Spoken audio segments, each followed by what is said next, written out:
Your brain is the most powerful weapon in the world. Once you put away your phones and your computers and all that we have nowadays, yeah, it's great. We're up to date.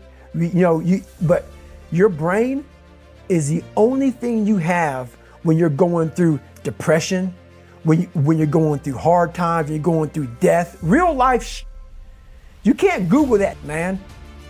You're alone. You're alone. You may have a shrink you're going to, you may have a best friend you're going to, but there's 24 hours in the day where you're alone in this brain, and your brain is talking to you in all kinds of ways, and it wants to control you and pull you in these different pockets. If you can't control your own brain and your brain controls you, you got to tell your brain where you want to go and how you want to go and how you want to get there. You got to control it. If not, it's over. What existed for me was, okay, man, how am I going to make this work? And all I knew back then was hard work. The only way anything gets accomplished.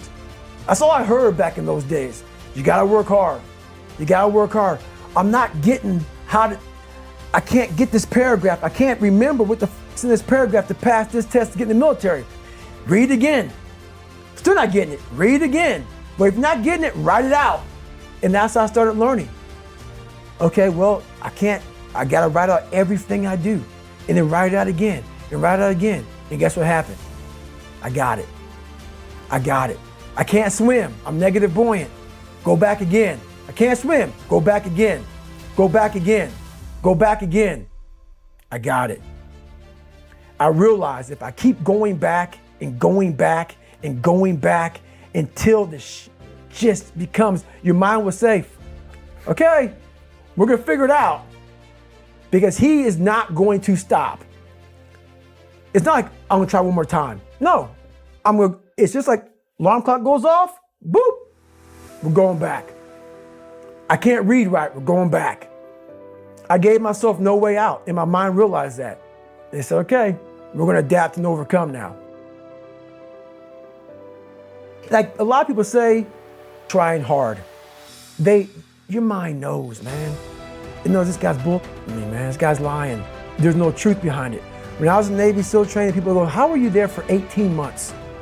The program was only 6 months long. You were in 3 hell weeks in 1 year. No one's ever done that. How did you do that? I talk about the new norm.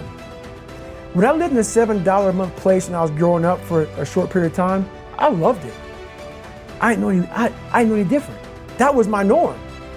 Once we moved out of that place, we moved to a $236 a month place. I was like, I never want to go back to that little piece of shit. But if you go back to that $7 a month place and you realize this is where I live, this is all I got, your mind says, Roger that, this is home.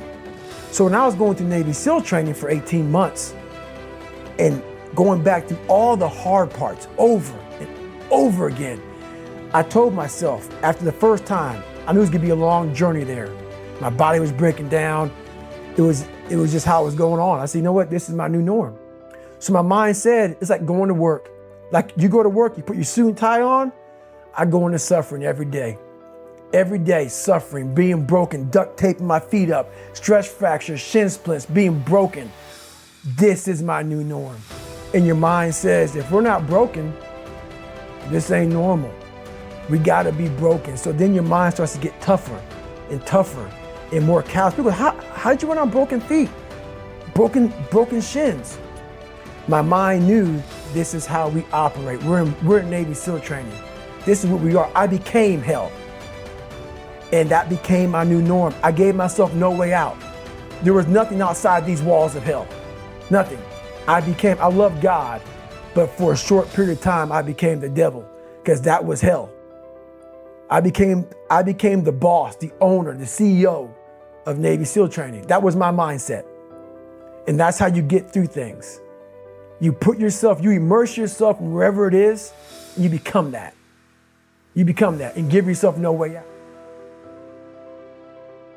When I was 297 pounds and I was fat as hell trying to be a Navy SEAL, the scariest thing in the world to me, even to this day, was that could have been the rest of my life.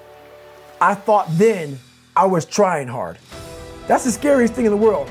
I thought then 297-pound, working for Ecolab, spraying for cockroaches, making $1,000 a month. I thought that was me at my 100% potential. Come to find out, a few years later, I wasn't anywhere near that. 106 pounds less, graduate Navy SEAL training, went on to do all these other things. Looking back on that, that was me trying hard. That's why people gotta understand, what is in us, we have no idea until we start trying hard. And I mean really trying hard, where you're obsessed with, hey, this is my new norm. My new norm is that, wow, this isn't always fun. It's not always meant to be fun. And that's when you know you're trying hard. People hear my story and think this guy is sadistic. I realized how the brain works. I figured out how the brain works. I'm a scared kid, and that's what gives me so much power. I had no foundation, and I built this off of just researching the mind, the core of your soul. But you don't find it unless you spend a lot of time with what you want to be in life. It's all there. You got a lot of stuff to do to overcome. And that's where I found it. I found it right there in my own insecurities. I found drive in my own insecurities. And that's the most powerful thing in the world. When you can find drive in your own doubt, fear, insecurities, you become very unstoppable.